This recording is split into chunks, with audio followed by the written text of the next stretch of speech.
Well, I don't agree at all. First off, how is it possible that anybody with any kind of sanity would consider the United States or Britain or the West in general to be in any kind of position to be punishing anyone for any illegalities? If we want to take a look at Iraq, there is at least 1 million, probably even close to 2 million dead. We invaded that country, destroyed it, created millions of orphans, millions of refugees, and never even so much as apologized for that. Let's go back to Vietnam, where we dropped 20 million bombs, more than all of World War II combined. We have destroyed so many countries. We have tortured and killed and maimed and raped around this planet.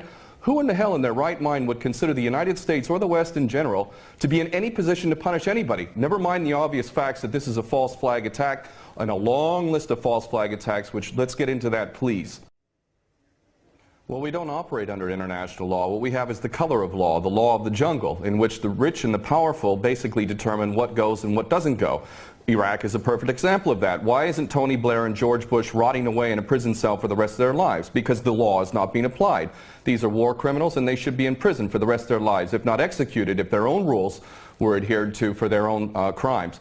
Not only that, but we need to really understand the truth here. First off, all of these players, these politicians, are nothing more than puppets. They don't serve the people. There is no real democracy. They really serve the rich and powerful who run the world, and that would be the bankers who control the money supply. The bankers, of course, make huge amounts of money. Whether they make bad investments or not, wars are great for them, and ultimately they control the politicians, and that is why we see these policies. Obama and Cameron are nothing more than puppets who read the script, and the script is we need another war. And the reason why we need another war, according to these psychopaths who are running the world, is because more and more people, despite the clueless masses who continue to be entranced by things so ridiculous as X Factor and American Idol, there is larger numbers of people around the world who are realizing the truth and beginning to recapture the capacity to think for themselves. And they can see that these people who are being put in positions of public trust are defying that trust and representing an agenda which they could never speak about openly, because they're nothing more than prostitutes and nothing more than minions for the powers that be. Well, the Greater Israel Project is all about destabilizing surrounding nations, ultimately in pursuit of this dream of Greater Israel from the Euphrates down to the Nile, all the way over to the Eastern Mediterranean. This is the dream of these psychopaths, and so destabilizing governments, creating sectarian strife is all part of that menu and all part of the design to create Greater Israel. So that goes, that's self-evident. But I have to go back to what this gentleman is saying in Washington, D.C. about America not wanting to get involved, or Obama not getting involved. What are you talking about? We have been arming people directly who are Al-Qaeda. Al-Nusra Front is Al-Qaeda. These people are psychopaths to the worst order. They're conducting suicide attacks. They're gassing people. We know, Carla Del Ponte said in May, that it was the so-called rebels in Syria that were using sarin gas, not the Bashar al-Assad regime. No, it was not. We know that the United States President is arming people who are on the U.S. terrorist list. He should be convicted of aiding and abetting, giving material support to a terrorist organization. But then again, you know what? We, the West, the United States in particular, Israel and Britain, are the biggest terrorists on the planet. So our little junior partners in Al-Qaeda, which is nothing more than a CIA database, thus the name Al-Qaeda, this is nothing more than a group of terrorists working together, each playing one different role, but all of them working together for the same goal, which is to maintain this hideous and sick and twisted, unjust world that we have, which is a perpetual state of war.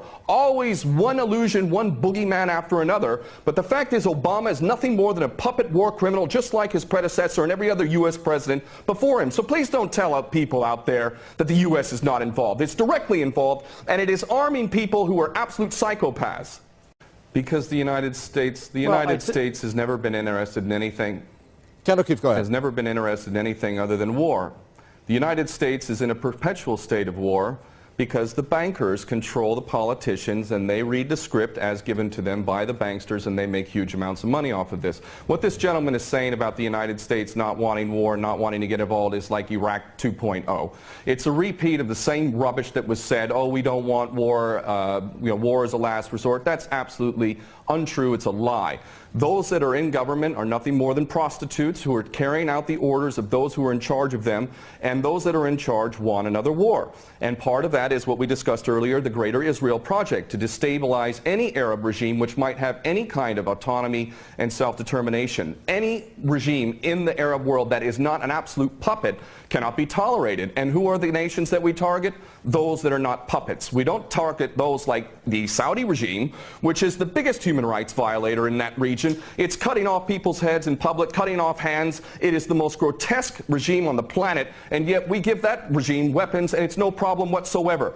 The duplicity and hypocrisy of the United States and the West can't even be measured. It is so enormous. And these mouthpieces, such as this gentleman in Washington, is only doing a disservice to himself and his country. And the fact is that American sons and daughters will get involved in this yet again, and these chicken hawks who are pretending to care about the Syrian people are going to be sacrificing not their own sons and daughters. I would like this man to send his sons and daughters and his grandchildren off to Syria when this turns into a greater conflict, because this is what we're flirting with, is a world war, a third world war. This is not a joke. We are flirting with a third world war on the basis that apparently we care so much about the Syrian people, just like we care so much about the Iraqi people and the Afghani people. The only people that buy this sort of stuff are either bought-off prostitutes or the dumbest of the dumb. And we're also led to believe that Assad is the dumbest idiot dictator on the planet now, isn't he? Because he invited UN inspectors to come in, and he brought them in on the very day that they come in. He decides to attack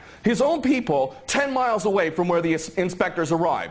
This is beyond ridiculous, and the only people that buy this, again, are bought-off prostitutes or the dumbest of the dumb. Well, there's no question that they don't intend for limited strikes, and that's not going to do anything. They want to go in full scale. That's the plan. Of course, they'll use pretext to be able to justify the initial attack, and then they'll concoct more things to justify a greater involvement. The Daily Mail reported here in the UK, and it's commonly understood to those who are paying attention, that defense contractors, leaked emails from defense contractors proved that there was already an approved plan from Obama down to give these psychopath terrorists, Al-Nusra Front, chemical weapons. We know that Al-Nusra Front, 12 individuals in Turkey were caught with 2 kilos of sarin gas. Where did they get that from?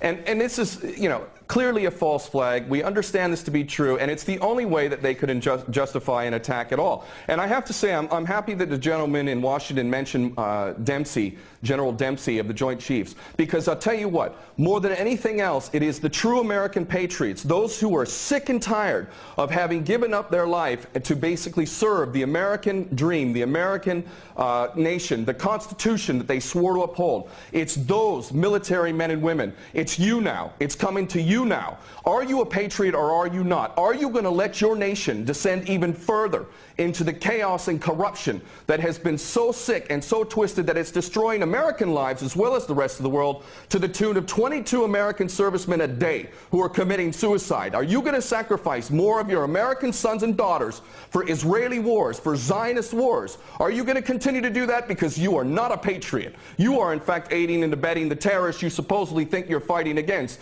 And those Americans who are waking up to this, I hope to God, in the military in particular, that you refuse your orders. And this is why the people of America who are refusing to buy this nonsense, the overwhelming majority do not support any kind of attack on Syria. And in those in the military, I know that the powers that be are very, very frightened that high-ups within the military will refuse the orders. And I hope this is exactly what happens if an attack on Syria occurs. Very well. We're going to leave it there. Thank you very much, former U.S. Marine and war veteran there, Ken O'Keefe, talking to us from London. And thank you very much from the Senior Fellow at Center for American Progress, Lauren Korb, who spoke to us from Washington.